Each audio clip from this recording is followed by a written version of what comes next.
conclusion we've come to from that is that there's a significant spherical aberration appears to be present in the optics. And that we should be able to fix it in our insurance program. Chaos and confusion after the Hubble mission. There was threats about shuttle coming to an end because NASA didn't have the capability anymore. And we have a go for main engine start. 5, 4. We couldn't do this, we couldn't do that. Hubble was a disaster. None of this was in the books. Liftoff. Liftoff of the Space Shuttle Endeavour on an ambitious mission to service the Hubble Space Telescope.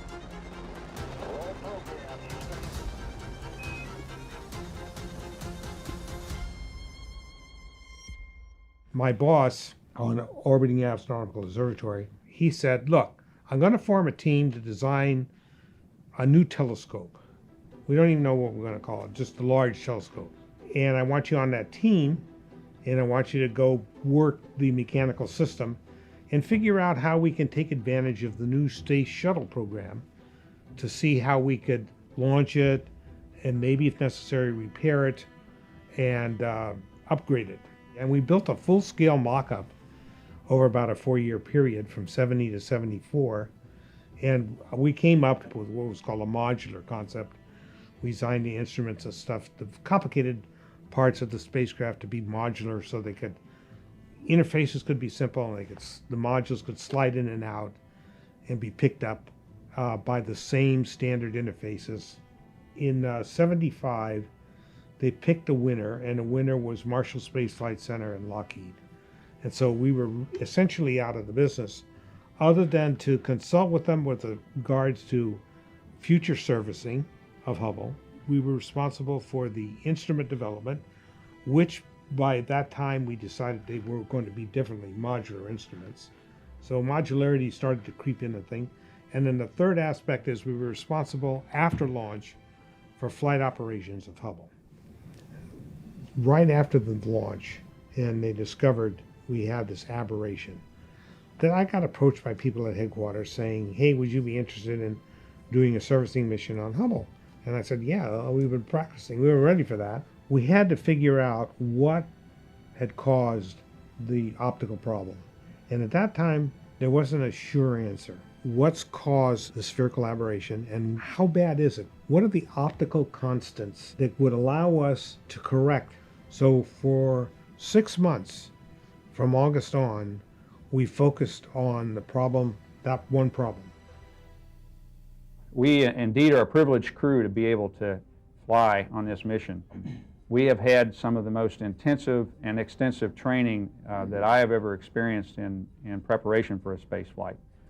That started with crew members being named early. It continued with the use of resources and facilities that had not been used before in the development of the plan and in the training of crew members. We have trained to be able to work with different people. We have also done a lot of training. The differences between the kinds of training. We'd be very happy to stick with what we've been training to do for a while. Indebted to the tool folks here at JSC and up at Goddard for not only giving us the tools that are very EVA friendly, but actually modifying some existing tools as we went through training. The astronauts figure out things, they see things there that they figure out what to do in case something happens that's not going right. They figure out what to do. Training opens your mind up to doing things other than what you would normally do if you had to have a reverse way of doing it. If you couldn't do it the way it was planned, here's another way to do it.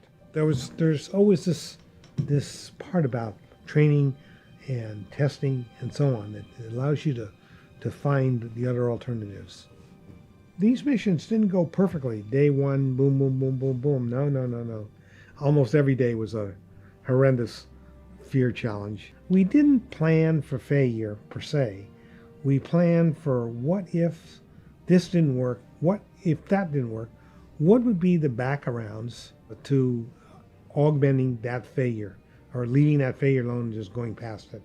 And we did have that. We did have backgrounds for almost every one of our EVA integral missions, that if we didn't do this, we would immediately skip and go over here to this, while the engineers on the ground would figure out what to do there. We would not allow ourselves to think of failure. And now every one of our missions, 100% successful. Every mission led to 3 to 4 more years of future missions. Eventually, the astronauts and the water tanks, they got so comfortable with working with our mock-ups and stuff that they began to ask us for help on things like servicing station. So we were able to develop and change some of the tools, vary the tools, change their design so they would work on space station as well as Hubble. And so pretty soon, a lot of the tools that we were using initially on Hubble ended up being used predominantly on space station for space station servicing. And so that was a very important growth prospect there. It gets back to this concept of enthusiasm. It gets back to this concept of engineering management. And from an engineering perspective, you need basically to coalesce, to bring together a group of people with a common objective and keep those people together via communications, via large meetings, via whatever is necessary to keep them going. Hubble represents never say no. If something is tough, go for it. If it's worthwhile doing, go for it. Dig into it. Do not let no bother you. All these things, they can be solved. They can be solved. They can be solved if we make our minds up to go solve them. This mission success was no accident. We told our people across the board very succinctly 2 things: that to be successful, we were going to do testing, and retesting. And as you can see by the images, they succeeded. We succeeded. The formula panned out.